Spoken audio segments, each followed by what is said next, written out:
مهمان عزیزی در استودیو با ماست، آقای پویان شاهرخی، فیلمساز، هم فیلم داستانی ساختن و هم فیلم مستند، و سینا گنجوی عزیز که به عنوان کارشناس با ما همراه خواهد بود.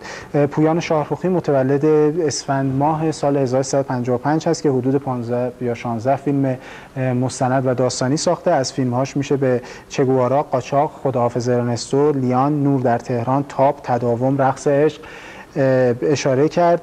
پویان شاهرخی مدت‌ها مدیر عامل خانه سینماگران جوان بوده و در اونجا جشنواره‌هایی رو برگزار کرده به نام که خودش دبیر جشنواره فیلم کوتاه دبی، دبیر جشنواره فیلم کوتاه متفاوت که در کیش برگزار شد و دبیر جشنواره آینه که ویژه مواد مخدر و اعتیاد بود. تعداد فیلم مستند هم برای وزارت نفت ساخته. میریم بخش‌های کوتاهی رو می‌بینیم، برمیگردیم. این مستندی که الان دیدیم به نوعی در واقع بخش تحقیقاتی مستند دوم محسوب میشه. ببینید نمیتونم اینجوری بگم. پروسه تحقیقاتی این کار خیلی پروسه طولانی بود. یه چیزی هولوش نزدیک به 2 سال ما کار تحقیقاتی میکردیم. ما منظورت دقیقاً کیا میشه؟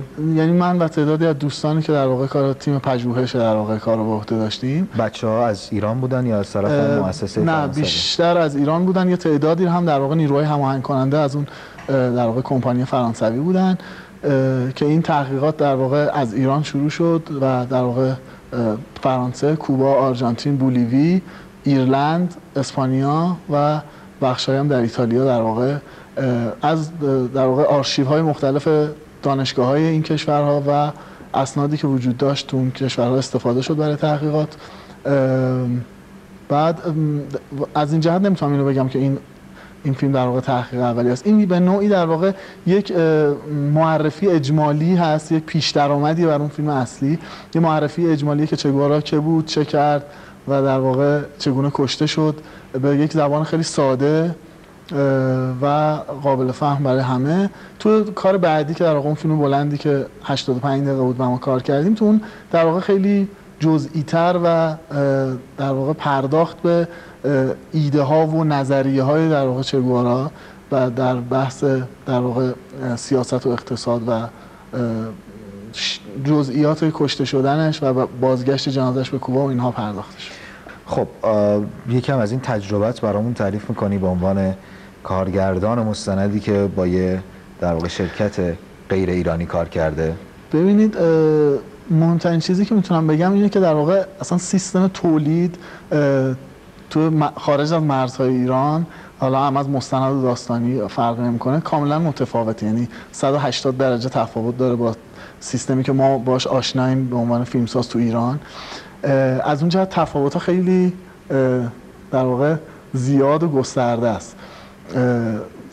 در واقع مدلی که اونجا کار میشه، یعنی سیستم پروداکشنی که انجام میشه برای فیلم، کاملا حرفه‌ایه بر اساس قواعد و اصول شناخته شده سینما و همه چیز طبق یک روال شناخته شده میره جلو. هم از حالا بحث‌های مالی، غیر مالی، همه چی در واقع تحقیقات کارهای این چنینی. خب ولی تو ایران یه ذره ما عادت کردیم به ساختن در واقع مستندهایی که یه ذره حالا یا فیلم اصلا کلا فرق نداره، حتی فیلم‌های سینماییمون که در واقع اکران، سینمای اکران یه ذره خب در واقع خیلی اصول و قاعده خیلی خاصی نداره دیگه.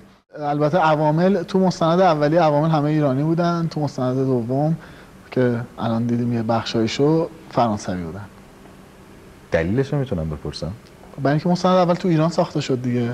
تو مستند دوم ولی خب ما خارج از ایران کار کردیم، تو کوبا کار کردیم و تهیه کنندم پیشنهادش این بود که از عوامل خودش استفاده. بله. حق طبیعیش.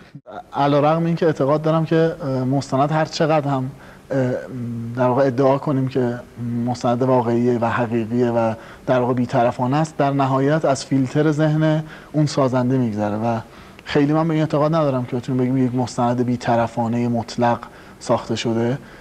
از جهت اینکه هر چقدر هم عرض میکنم که یک مستند سعی کنه که فضای بی‌طرفانه‌ای داشته باشه، اون فضای بی‌طرفانه از فیلتر در واقع ذهن من کارگردان گذاشته. من یک نگاه بی‌طرفانه دارم و قطعا شما نگاه بی‌طرفانه‌تون باز متفاوته و دوستان دیگه هم همینطور.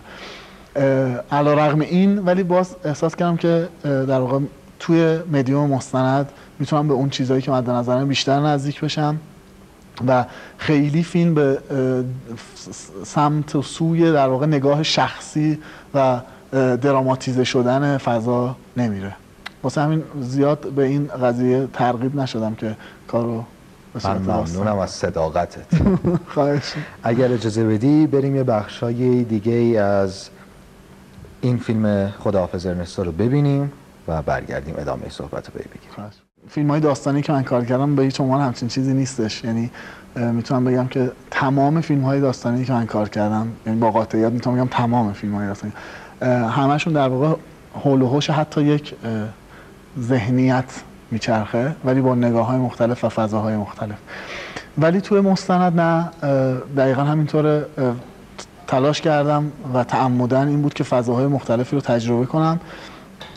همونطور که شما گفتید مستند پورتره هست، مستند مردم نگار هست، مستند اجتماعی هست و حالا یه تعدادی هم که حتی مستند صنعتی و ایناست که حالا تو این بحث نمی گنجه. برای اینکه احساس میکردم که دنیای مستند یه دنیای گسترده ایه که